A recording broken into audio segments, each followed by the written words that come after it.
Okay, folks. Aswand, Cruickshank, your one and only Move Swiftly speaker, checking in for a daily Move Swiftly thought, giving you a perspective on teamwork that you will not get anywhere else. Back in Palm Beach today, feeling good, weather's great, got a great run in, a good above average run in. I want to say great because I said between 6 and 8 miles, and then I kind of cut it at 7, seeing that I just drove in last night. The meals weren't the best, but I'm still felt like I could have went some more, but I kind of listened to my body, cut myself off, seeing that stomach was starting to bother me and really didn't have much recovery time and things of that. And then I went 8 miles. I went 8 miles. Say it was 8-6. Today was 7. So looking forward to getting back to double-digit miles this week as I'm feeling a whole lot better and things of that nature. So as promised, all that being said, as promised, briefly recapping day 2 of the Creators Fest. And actually what I did was a lot before I even started the run, like early this morning. I was up, had insomnia as I'll normally do, and I recorded a full detailed solo episode podcast from all of the events. It's for the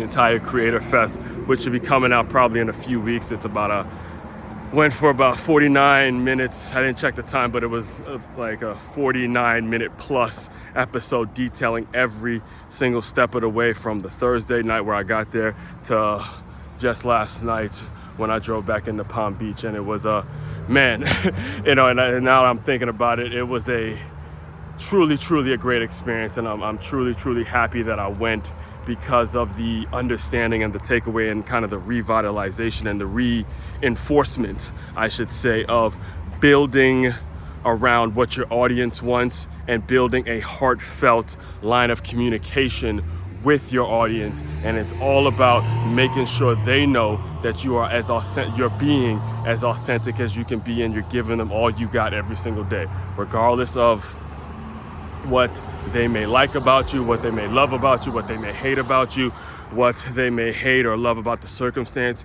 The audience has been identified, and every single day you're giving them your all. Whether they listen or they don't listen today, or they're going to listen later, blow you off, whatever, you're giving them all you got every single day. And that's kind of the way the event ended. That's kind of the cap that my guy 𝐈𝐿 was the one who created the event. 𝐈𝐿 and Patrick Israel. That was kind of the cap that they put on the event, as specifically for us who just bought a general admissions ticket, right? So anyway, they started off with probably one of the most epic introductions to a speech that I've ever seen. The other person, like I said, it was 2 people that created the event. It was 𝐈𝐿 and a guy named Patrick Israel, who runs a company named STEM Media, and he was the first one to give a presentation. And he had his crew there. He was largely responsible for a lot of the people in the audience, a lot of the speakers, a lot of the setup with the whole event. And they brought him out to speak, and they had many men playing in the background. They had people holding up his jersey like he was a boxer. He's walking out like, many men, wish death upon me, blood in my eye, dog, and I can't see. So he's walking out to many men and shit. I'm like, oh shit. All right. So all that, as great as the introduction was, his talk was legendary as well, because he spoke about the parallels that come with being a creator and being an entrepreneur. He spoke about how much those actually relate to each other, and I got a lot out of his speech. And then there was a guy right after him. It's a guy named Ryan, who I think I learned the most from throughout the entire event. I mean, I was so happy he gave his talk, because he was someone that used to work for I think he built some YouTube channel called Jubilee. And again, these were things that a lot of things were being said. I never even heard of these things, like Jubilee and some of these like legendary dudes who are actually breaking the bank with what they're doing via social media and online.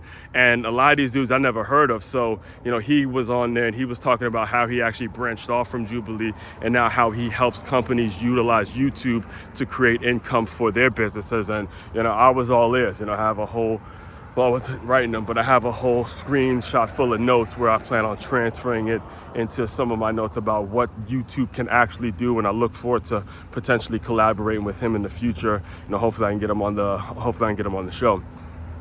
So that was done, and then there was a talk with like a panel discussion with a company named Misfits in regards to, it's like a gaming company, but it was a panel discussion with 4 people. One was a brand ambassador, a person who was like a brand ambassador. She's a mother and did a lot of brand ambassador deals. And then the other one was a musician who was also a brand ambassador, who's done deals. And then the other 2 people there were, if you watch my previous video, the special edition XS Nation, right, that I did, they were there talking about what they look for when they're trying to cut brand deals and all that kind of stuff. So that took a ton of value in that. And then the main event, this is kind of where things got a little uncomfortable. When you realize that this was the first time that they tried doing this event, and you realize that this was a bootstrap event that 2 people just put their heads together and said, fuck, we're gonna get it done regardless, right? This is where all of that kind of came out in regards to how things just didn't go according to plan, right? So it was towards the end of a talk from a company called Copycat, if I'm not mistaken, another company that I plan on utilizing actually, and when I actually set up a meeting with them, because they help with putting people on payment plans. And if you have a high ticket offer like I do, if somebody can't afford it right away, you can put them on a payment plan and do what you have to do, and all that kind of great stuff. So they gave their talk, but he was supposed to give his talk, and apparently is supposed to make an introduction to a major influence. And I remember I did this when I recorded the episode. I can't remember his name. I'm blanking on his name. It was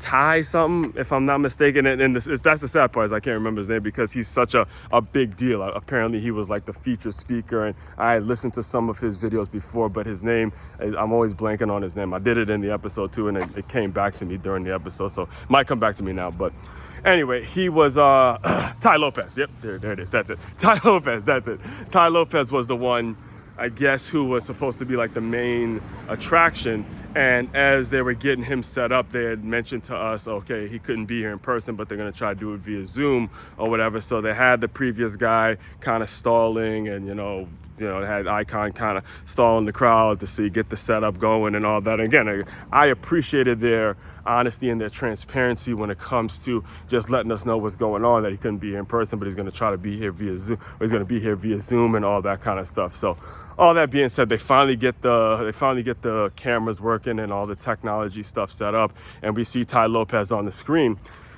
And everyone's sharing, everyone's excited to see him. I actually was kind of excited to hear his talk because, again, I'm always willing to learn, always wanting to pick up some knowledge, pick up some gems and things like that. So it just so happened that Ty Lopez was giving a talk to some other organization. Like he's in the middle of another presentation, and then we're listening, and we're realizing as we're listening that kind of the feeling in the room was like, wait a minute, is he talking to us, or is he talking to the people that he's actually at a live event or whatever? So, in great fashion, again, and this is my point about making sure you're building an authentic experience for your audience. It was at that point where Icon just had enough. He couldn't take it anymore.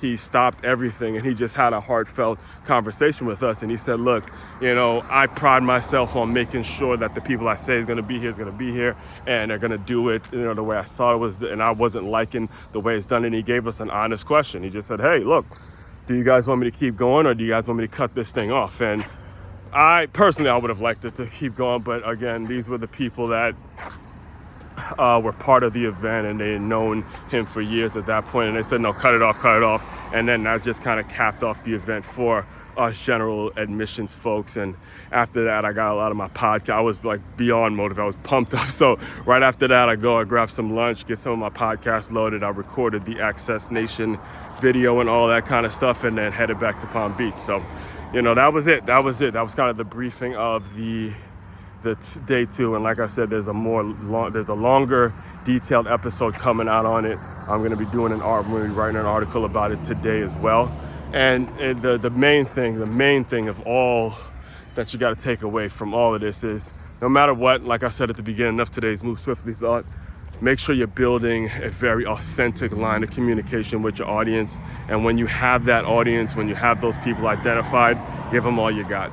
Absolutely everything you got. Leave nothing to chance. Just be 100% honest with them and just say, hey, this is me, this is all I got for you, and let the chips fall where they're gonna fall, because that honesty, that transparency, that integrity, all that, hey, what's up, bro?